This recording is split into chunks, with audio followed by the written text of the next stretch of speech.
What is going on, Trash Talkers? We're back with another episode for you. Today's video, we're going to be talking about the top storylines heading into training camp for the AFC North. All that and much more coming your way right now!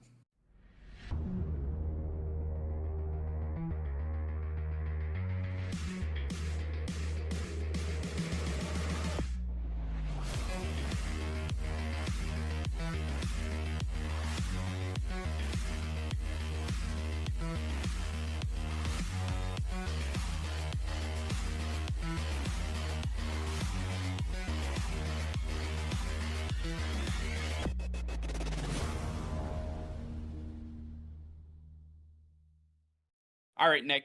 Today, most training camps actually get started, so we're going to be talking about the AFC North and some of the top storylines that we expect coming from these four teams. And I want to start off with the Pittsburgh Steelers. I think the Pittsburgh Steelers really had a lot to work with last season, and all of a sudden, toward the end, they just fell apart. Big Ben didn't look the same. The offensive line couldn't push anybody around. The defense couldn't stop a nosebleed. They got injured left and right at the linebacking position. Everything started to fall apart for this team. So that there's a whole hell of a lot of things to look at for the Pittsburgh Steelers. But one thing in particular really stood out to me. The losses that they suffered on the offensive line this offseason really just blew me away. David DeCastro released, Alejandro Villanueva in Baltimore. Yeah, I mean they lost Marquise Pouncey to retirement. That's three of your starting five. That is 60% of your starting offensive line from last year gone. Now you have to take a look at the state of the Steelers' offensive line and say, are they going to be able to hold up? So the question is, how will the Steelers' offensive line be able to protect Big Ben and also create holes for Najee Harris? It's going to be a really interesting one to watch. One I am actually really interested in because we've seen a lot of quarterbacks over the last few years complaining that they don't have an offensive line and they are going to request a trade if that is not fixed immediately. Well, Big Ben is the second oldest quarterback in the NFL right now, and he just lost his offensive line. So I can only imagine how he feels right now. But now you've got a new running back in there, Najee Harris, who was phenomenal in college, but he had a very good offensive line in front of him, and you don't know how he's going to perform without an amazing offensive line in front of him as well. So there are a lot of variables that are going to be impacted because of this offensive line. And it's really up to the Steelers offensive line coach to get the new guys up to speed, get the chemistry offensive line up to snuff, and then Big Ben needs to be in communication with the center. Make sure they're both seeing the same things and they're communicating well with each other. That way everybody is on the same page when it comes to every snap, every down. They need to make sure that they are all working in cohesion and that this is one well-oiled machine. That's who the Pittsburgh Steelers are, and Mike Tomlin doesn't accept anything less than that. And this Pittsburgh Steelers offensive line is going to tell the entire story for how this team performs, because if they can't keep Big Ben upright, then no one's getting past the ball. Najee Harris doesn't have any running lanes. And so I think that they do have the potential because it is the Pittsburgh Steelers. They have the history to prove they can get the team up to snuff. They can play at an elite level with not the biggest names. They can create names from within. And I think that it's going to be a much harder task than they've had in the past. But like I said, they do have that history, and I am riding on their history. I believe that the Steelers will be able to get this offensive line up to par with the rest of the offense. Think the offensive line, even though they're not household names yet, they have the potential to be. And this is a big season to tell whether the Steelers knew what they were doing all along by allowing DeCastro to hit free agency, allowing Villanueva to walk to Baltimore, saying to Marquise Pouncey, it's okay for you to retire. Not that he needs their permission, but nonetheless, it's just one of those things. So there's a lot of question marks here on this offensive line to really get after. But then we move over to the division rival and hated Baltimore Ravens. I like the Baltimore Ravens, as you can see behind me.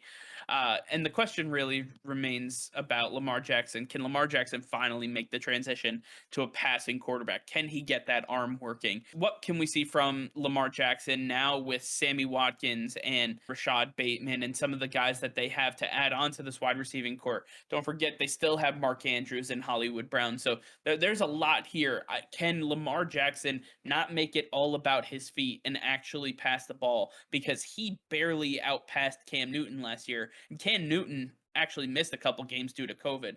Can Lamar Jackson finally figure out this whole passing thing in the NFL?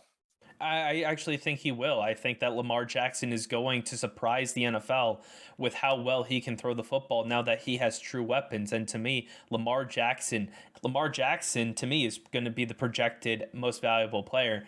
With the weapons he has, he is going to thrive as a passing quarterback, and he still has his electric feet. I think they're going to work extremely well together. I think this offense is going to be more explosive than ever, and it's going to be an absolute nightmare for any defensive coordinator, any defense to try to stop Lamar Jackson this season, because the Baltimore Ravens look scarier than I've seen them in a very long time.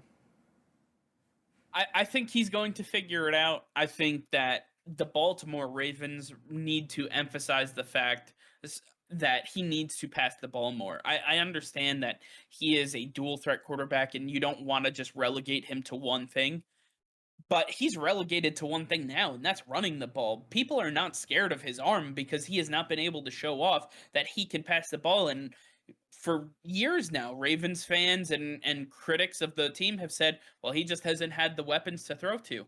Well, guess what? They went out and they got Rashad Bateman. They went out and got Sammy Watkins. They have a receiving core now that a lot of other teams would like to have. So you can't tell me anymore that the receiving core isn't it. I'm looking at him to improve his passing tenfold. I need him. I need Lamar Jackson to show us that he is the guy that we all thought he would be. Otherwise, he's just going to be a glorified running back with the ability to throw the ball occasionally. I just can't see that happening. I really do hope for this young man and his career moving forward that he can light up the skies and really put it the pedal to the metal. I think that would be absolutely incredible, and he could end up winning MVP once again. Next up, we have the Cincinnati Bengals, and honestly, the biggest question remains, did the Bengals make a mistake by drafting Jamar Chase over somebody like, I don't know, Penny Sewell, or somebody that could have protected their franchise quarterback that they drafted last year in Joe Burrow, who went out with a knee injury because his offensive line couldn't protect him? You know, they did nothing to address it in free agency or the draft. Instead, they drafted a wide receiver that, while Joe Burrow is very familiar with, is not going to do anything to really protect him. So, Nick, what are your thoughts on the Bengals going with wide receiving and bolstering the weapons versus the offensive line and protection? Yeah, it's not a glorious option to take an offensive lineman in the draft, but honestly, it's something that you need to do if you're trying to protect your future in Joe Burrow. You need to make sure that that guy is at 100% each and every game. And getting Jamar Chase is great for Joe Burrow and their chemistry they already have together, and replacing the productivity that AJ Green is leaving behind. But you've got to fix the holes on the offensive line first. If you don't have a quarterback to throw the football, then what good is a wide receiver? And so I think there is a lot for this offensive line of the Bengals to prove this training camp, to show that they are up to snuff, they're getting better, and Joe Burrow can actually work behind this offensive line, and that'll make Jamar Chase's acquisition actually worth it. So I think that the Bengals really got to show their offensive line has improved, and Jamar Chase will prove to be worth it in the end. I absolutely hope so. And I hope for Joe Burrow's sake that the offensive line can improve itself from last year. And who knows, if they can improve it, then Jamar Chase is in for a wild ride. Joe Burrow's going to have an incredible time throwing to this j- absolute stacked wide receiving core. I mean, these guys are just going to be absolutely incredible. But at the end of the day, the question remains, can these group of guys actually protect Joe Burrow? It's remained to be seen so far. And finally, we have the Cleveland Browns. The Cleveland Browns, who arguably had the best offseason. And we take a look at all of the moves that they made in free agency, the draft that they had really set themselves up for success. So that leaves the question, can Baker Mayfield finally take that stride? Can he lead this very talented team to the promised land? Can he get them over the hump? Because as we've seen before, Baker Mayfield has struggled when he's had both OBJ and Jarvis Landry together. When he has just one of them, it seems to thrive really well. When all the cards are stacked against him, that's when his best play shows up. Can he do it with everything in his favor? Can he do it with all of this talent around him? Can Baker Mayfield be that guy?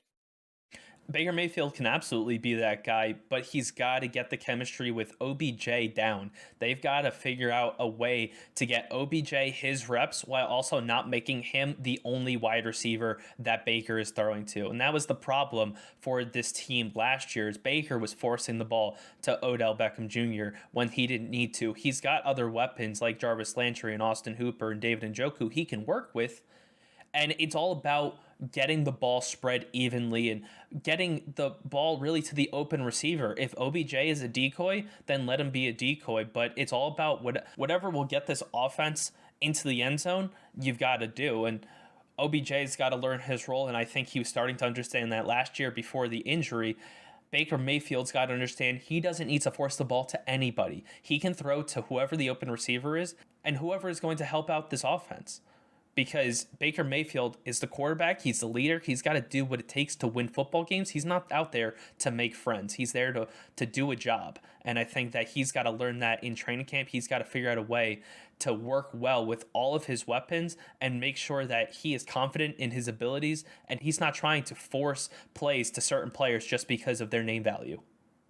Absolutely. The Browns are too talented for this to go sideways. And Baker Mayfield absolutely has the skills, but can he put it all together? Can he essentially place his favoritism aside and say, I got to go with the open guy. I got to go with the plays that may not be the sexiest. Maybe I'm handing it off to Kareem Hunt and Nick Chubb 50 times a game. Who knows? Maybe that's how you win these football games, but it can't all be about the stat sheet for anybody, including himself. So I think that there's a lot here. We have to see from Baker Mayfield a maturity level that has grown, and we'll see that come training camp.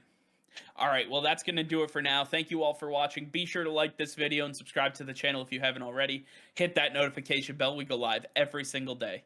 That'll be all. Peace and love.